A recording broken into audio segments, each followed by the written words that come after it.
oduu teenyaa jalqabaatiin obbo Taayyee Danda'aa osoo baqatuu Moyyaaleetti qabame jechuun mootummaan hidhaa buusuuf shira addaa qopheessaa jira jedhame.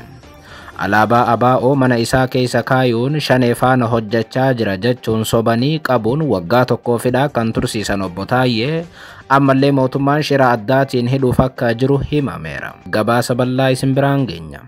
Oduu biraatiin namoota wal fuudhan caalaa kan walii kan guddachaa dhufu hordofee namni tokko osoo hin fuudhin yookaan osoo hin heerumin dura leenjifamaa jiru jedhame. Itoophiyaatti gaa'illi guyyaa guyyaan diigamaa dhufu hordofee mootummaan ibsa laate qaba. Gabaasa guutuu dhageessu.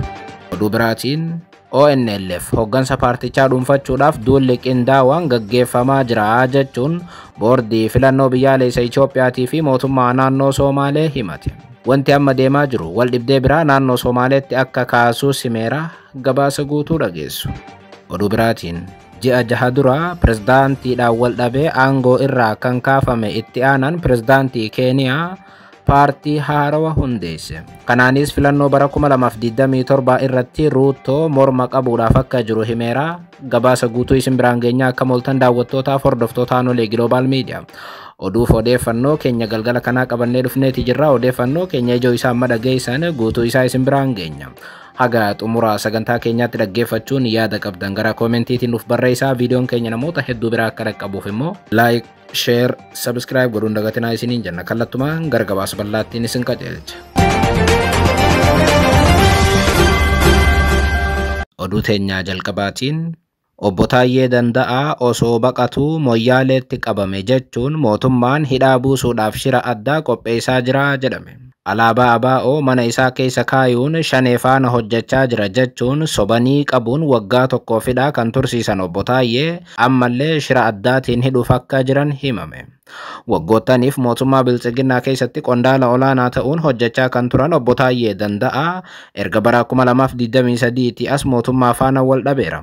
Dhuma bara 2023 waraanni Oromiyaa akka dhaabbatu cimsanii gaafachaa kan turan obbo Taayyee Danda'aa naga'amaaf gaafatta jechuun ji'a muddee keessa aangoo irraa ministeera muummee Abiyyi Ahmadiin kaafamee ture. Battala aangoo irraa kaafametti obbo Taayyeen Abiyyi Ahmad nama dhiiga namaatiin taphatu yookaan aramanee jechuun feesbuukii gubbatti qeeqanii turan. Galgaluma barreeffama sana kataban obbo Taayyee Danda'aa mana hidhaatti darbataman. Obbo Taayyeen battala qabaman sanatti mootummaan ofumaaf alaabaa ABO'tii fi shugguxii akkasumas immoo wantoota hin jirre kan biraas wal bira kaayuun Taayyeen shanee fi faannoo faana hariiroo qaba jechuun oduu sobaa ofumaaf qindeessaniin miidiyaaleedhaan tamsaasanii obbo Taayyee hidhaatti darbatan. Namni seera biyyattii abbaa fedheen falmuu danda'u obbo Taayyeenis ofirraa falmatanii waanuma fedhes isaan qunnamu waggaa tokkoof seeraan ala hidhamee turuus boodarra hidhaa ba'uu danda'eera. Obbo Taayyee mirga wabiitiin ba'anis ammallee dhimmi isaanii mana murtiitti ilaalamaa kan jiru yoo ta'u faallaa kana ammallee hidhaatti deebisuuf shirri biraa xaxamaa jira jedhame. Tibbana bifa haarawaan mootummaa qeequrratti argama obbo Taayyeen. Abiyyiifillee maqaa haarawa baaseera. Kanaanis ammoo Abiyyi maqaa qees mogosee jedhu laateefii jira. Qeequmsi amma Abiyyi irratti jabeesses dhimma ogeeyyii fayyaatiin kan wal qabatudha. Yeroo hunda jechoota Taayyee tokko kan sodaatu mootummaan amma immoo Taayyee hidhuudhaaf qophaa'aa jira jedhame. EJM odeeffannoo arra argateen mootummaan Taayyee deebisee hidhuudhaaf akka qophaa'aa jiruu fi kanaaf immoo dursa akkaataa itti hidhu malachaa jiraachuun ibsameera. Diraamaa tolchanii nama hidhuudhaan kan beekaman sirnoonni Itoophiyaa amma immoo Taayyeen osoo gara Keeniyaa baqachaa jiruu qabne jechuun hidhuudhaaf karoora addaa qopheessaa akka jiran ibsame. Isa qofa utuu hin taane erga hidhamee booda simannaa sobaa lama kan biraa qopheessanii akka jiran himame. Himannaan duraa Taayyeen gareelee akka WBO'tii fi kan biroo faana hojjeta kan jedhu yoo ta'u inni biraa ammoo sabaa fi sablammii miidiyaa hawaasaatiin walitti buusa jechuun kanaas ammoo akka waan laappitooppii fi bilbila isaa keessaa argataniitti fakkeessanii ittiin isa himachuuf jiru jedhame. Tarii akkuma yaadan kana hidhaatti deebisnaan miidiyaaleen mootummaa oduu simbirtuu Taayyee Moyyaalee irraa qabne jechuun gabaasuu akka danda'an eerameera. Oduu biraatiin ONLF hoggansa paartichaa dhuunfachuudhaaf duulli qindaawaan gaggeeffamaa jira jechuun boordii filannoo biyyaalessa Itoophiyaatii fi mootummaa naannoo Somaalee himate.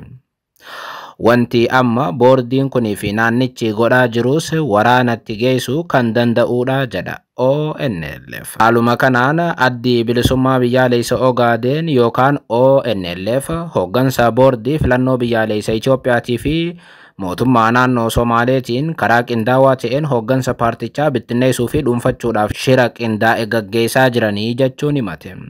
Giddu seentummaan kunis waliigaltee nagaa bara 2018 mootummaa federaalaa waliin mallattaa'e balaadhaaf saaxiluu qofa utuu hin taane itti yaadamee dhaabicha gara wal dhibdee hidhannootti dhiibaa jira jechuun akeekkachiiseera.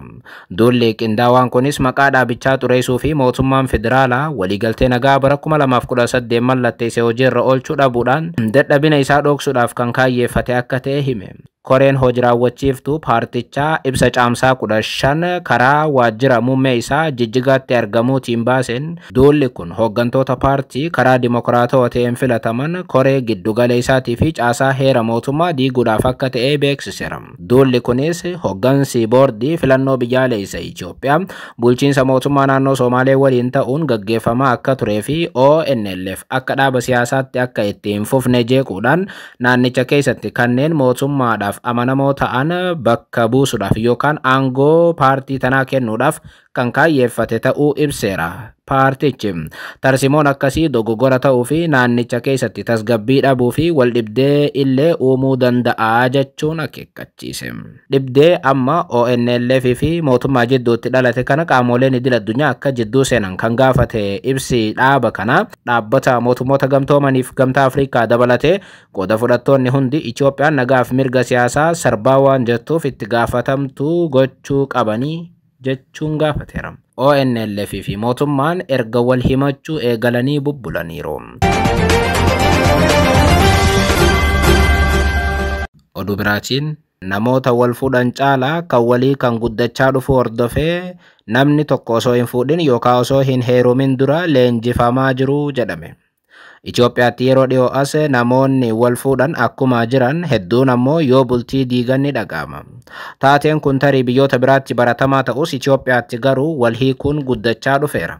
Dhumarra garuu gaa'ila diiguun akka aadaatti ilaalamuu isaati. Diigama bultii yookaan diigama gaa'ilaa hammaate kana hordofee ministeerri dhimma dubartootaaf hawaasummaa ibsaarra kennaniin gaa'ila seenuutiin dura qeerroof qeerritti leenjisaa jirra jedhan. Ministeerichi guyyaa maatii arra kabajamaa oole ilaalchisee ibsa laateen kana hubachiise. Namoonni osoo waliin hiikin duraas ta'e osoo waliin fuudhin dura leenjii fi gorsa adda addaa akka argatan taasisaa jirra jedhan. Kunis erga wal fuudhanii booda rakkoo isaan mudatu furuudhaaf akka isaan gargaaru himan. Leenjiin kun gaa'ila dura, yeroo gaa'ilaatii fi gaa'ila boodaas kan kennamu ta'uu ministeera dhimma dubartootaaf hawaasummaa Hurriyyaa Alii mirkaneessaniiru. Oduu biraatiin ji'a jaha dura pirezidaantiidhaan wal dhabee aangoorraa kan kaafame itti aanaan pirezidaantii Keeniyaa paartii haarawaa hundeesse. Kanaanis filannoo bara 2027tiin Ruuto morma qabuuf akka jiru himeera. Haaluma kanaan pirezidaantii itti aanaa Keeniyaa ta'uun waggaa 2 tajaajilaa kan turan Rigaati Gachagua paartii haarawaa Democracy for Citizens Party yookaan ammoo DCP jedhamtu ifoomseera.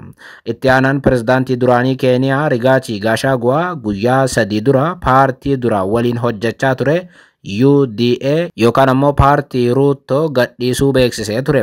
Waggaa 2 dura isaaf pirezidaantiin Keeniyaa William Samuel Ruuto walii galuun hojii cimaa hojjetaniin filannoo Keeniyaa injifatanii turan. Haa ta'u malee ji'a jaha dura wal dhibdee isaan lamaan jidduutti dhalate hordofeeti pirezidaantii Ruutoon itti aanaa isaa Rigaatii kana aangoorraa kaasanii kan turan. Walumaa gala ji'a jaha dura guutummaatti Rigaatii fi Ruutoon wal dhabanii adda bahan. Wal dhibdeen hooggantoota Keeniyaa kun ammallee ifatti kan jedhamee bal'inaan ifoomuu baatus dhibdeen isaanii jalqabaa hiriira mormii waggaa dabre Keeniyaa raase ta'uutu tilmaamama. Wal dhabanii guutummaatti pirezidaantoonni lamaan kun adda galaniis amma immoo Keeniyaa bulchuudhaaf lamaan isaanii wal dorgomuuf jiru jedhame. Filannoo guddoo bara 2027 Keeniyaatti gaggeeffamuudhaaf jiruuf ifatti qophaa'uu immoo arra pirezidaantii itti aanaan duraanii Keeniyaa Rigaati Gachagua himaniiru. Kanaanis paartii haarawaa qabadhee dhufeeraa jechuun uummata Keeniyaa hubachiisan.